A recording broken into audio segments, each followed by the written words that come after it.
Hello everyone, this is Stylish, and this is gonna be an in-game VOD of the mech build.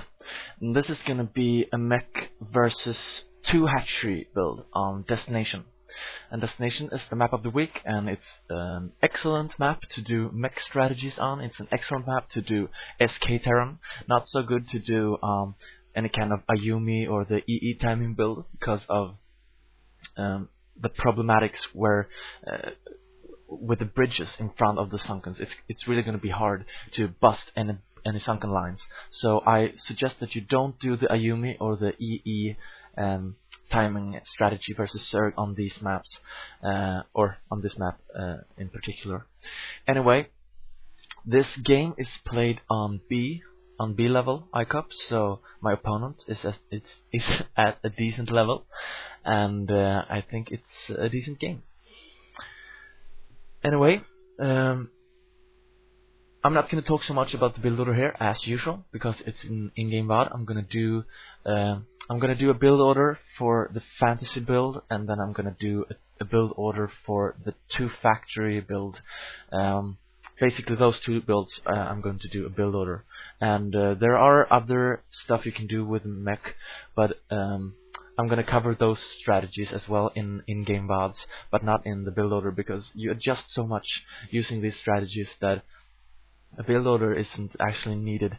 I don't think it's really helpful when you face a Zerg that's doing stuff that you have to adjust to.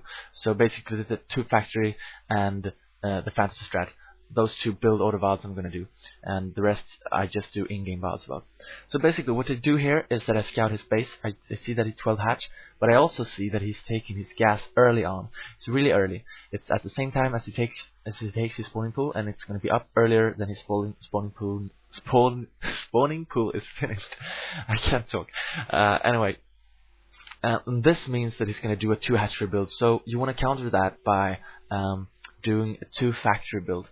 And the SCV making the second supply is actually going to finish at the time when you have like 200, 100, so you can place a second factory, and that's really good. And usually I just keep 2 SCVs on gas. I keep 2 SCVs on gas until I have my expansions up with the fantasy strat, and also with this strategy. If I'm not kept on my defensive, because if I'm really defensive, then I usually take 3 SCV on gas. And when do you have to be really defensive? Well, that depends. If he makes a lair really fast, and you're gonna see this with your scouting SCV, because you're gonna go back and forth to his hatcheries, and you are going to see, does he make speedlings first or does he make a lair first? Because if he does make speedlings first, it's okay, it's no problem, you don't have to be on your defensive. And if it makes a lair first, then he's going to have really early mutalisks, and you will have to be a bit defensive, and maybe your expansion is going to be delayed, so you will have 3 SCVs in gas to be able to keep up with the Goliath production and stuff like that. Anyway, this time I scouted that he's actually doing the 2-hatch, usually mutalisk build, and his lair is going to be up really fast. So I just try to keep my SCV alive for as long as possible. I actually don't make a marine with this strategy because I really want my supply, and I really want all my money to make vultures. Once my first factory is finished, oh yeah, you see there, I saw his spire. Once my first factory is finished, I just do the machine shop and I upgrade speed. But then again, I'm not going to talk so much about that, so I'm just going to talk about other stuff here. I see that he is attacking me with a Zergling, so I just move 1 vulture out there because I don't want him to know if I have 2 factories or 1 factory or 1 factory 2 starports or anything like that. And I scouted that he is actually not doing any sunkens, and that's really good for me because I'm going to have speed vultures. He's actually relying on probably ling speed and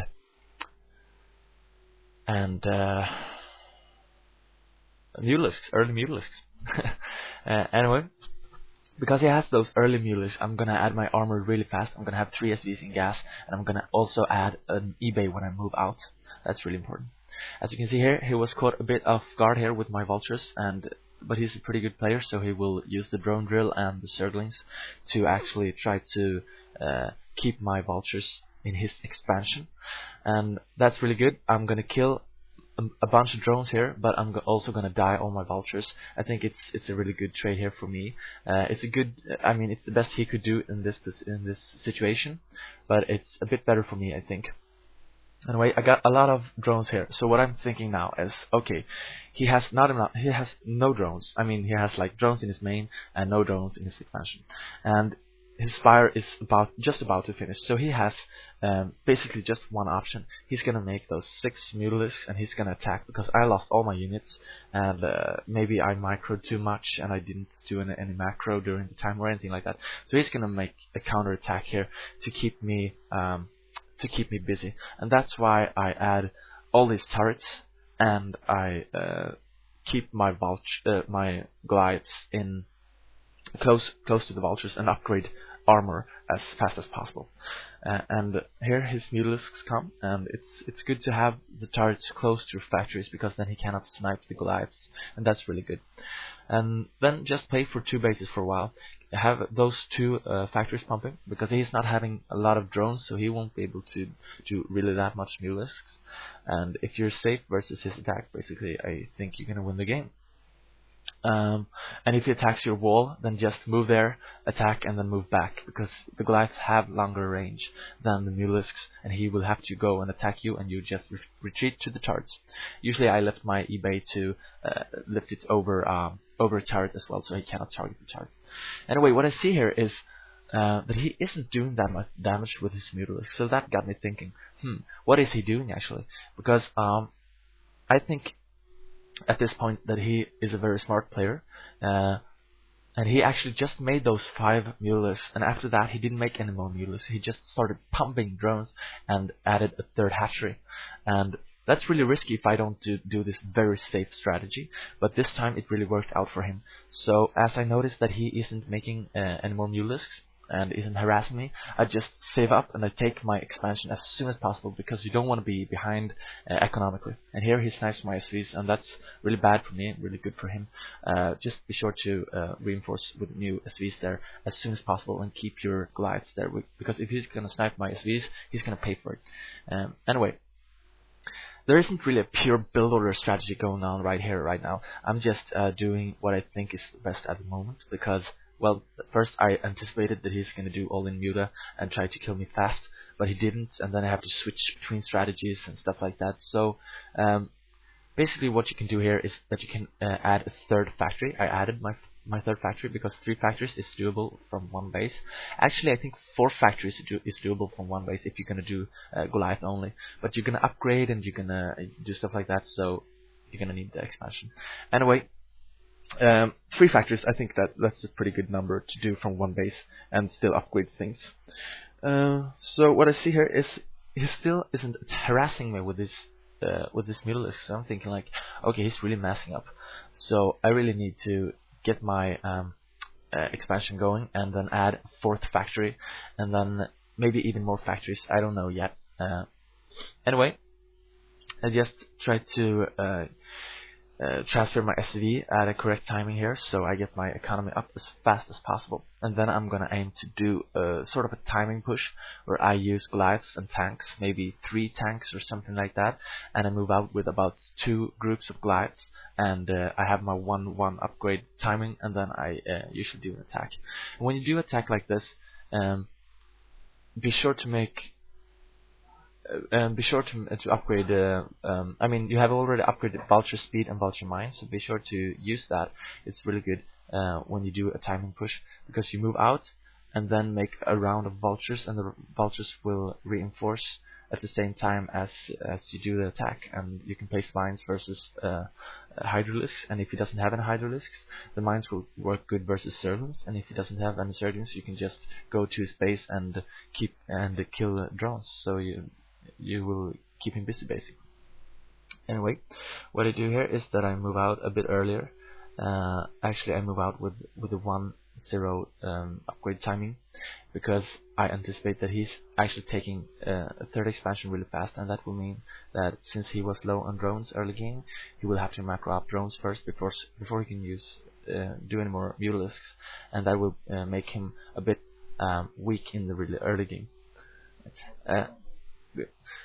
Anyway, so I move out here, and I'm gonna find out that he actually switched to hydralisks, and I'm really Goliath heavy.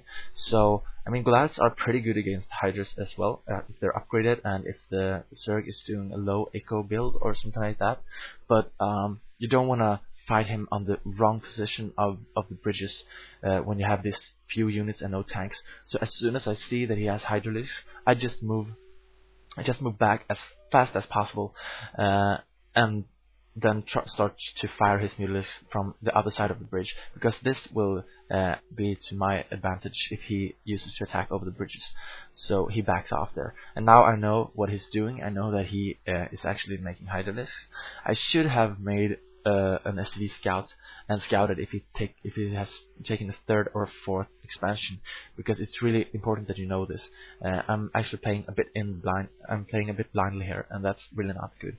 One thing you could do is, after you attack with the first 6 vultures, you make one more vulture and keep that on the map to have map control. That's a really good thing to do. Anyway, what I actually thought at this moment is that he had a low echo build and started producing those hydralisks really early, and then just kept producing hydralisks. That's why he had so many hydralisks. Okay. That's why I add 2 more factories. So I have a total of 6 factories from 2 bases here, and that is gonna let me reinforce my army really fast and really strong with my first push. So basically, I really want to win with my first or my second push, because I'm gonna have 6 factories, and I don't add a third base really quick. Usually, you can add a third base from 4 factories and then add 4 more factories or something like that, or you can play on 2 bases and just add so you have 6 factories. So what I do here is that I do my timing attack, and this is basically going to be it. I really hope to win this attack, but since I have 6 factories, it's possible to make a comeback even if I lose my first attack here. And as you can see here, I macro as good as I could. I position my Goliaths and then just attack him, because if he had Utilisks only, I would do this micro thing, but if he has Hydralisks, it's not really that good. You can just spread out your Goliaths and then just let them attack. Anyway, what I did at the same time is I reinforced with my vultures, but they were a little bit too slow, and the mine upgrade were a little bit too slow as well. So I, instead of attacking the Hydralisk with the vultures, I just moved to his possible expansion locations, and I found out that he's actually on the left side of the map. So what I want to do now is just roam around the map with my vultures and just make sure that he isn't attacking me and attacking my third. I keep him busy and keep him knowing that I have map control. So yeah, well, that's basically what I do. And then I try to do this. It's really good. Sometimes it works, sometimes it doesn't work. Just sneak a couple of vultures into his main, place some mines, and then start killing those drones, because that's really going to hurt his economy. And then after this, you're going to do another timing push, because you have 6 factories and you can move out really fast after your first push is delayed. So basically, when you do the attack the next time, you're going to have more tanks and you're going to have more Goliaths, and it's really important that you time your vulture to arrive at the attack at the same time as you do the attack. It's really important. And at the same time, as I have my third expansion up, I can actually add a second armory and a science facility, because I'm going to upgrade more in the late game. So let's see here. What else is there to talk about? Well,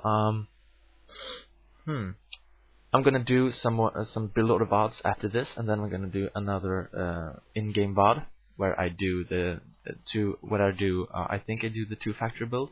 Well, I'm gonna keep doing some VODs this weekend. I know I haven't been able to do a lot of VODs this week because I study and work at the same time, but this weekend I'm gonna produce a couple of VODs for you guys, and in the next weekend as well. So I hope you enjoy this battle, and I hope you enjoyed this VOD, and I hope you enjoy my great mixers.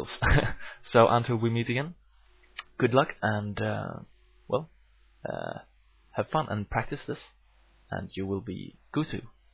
Thank you.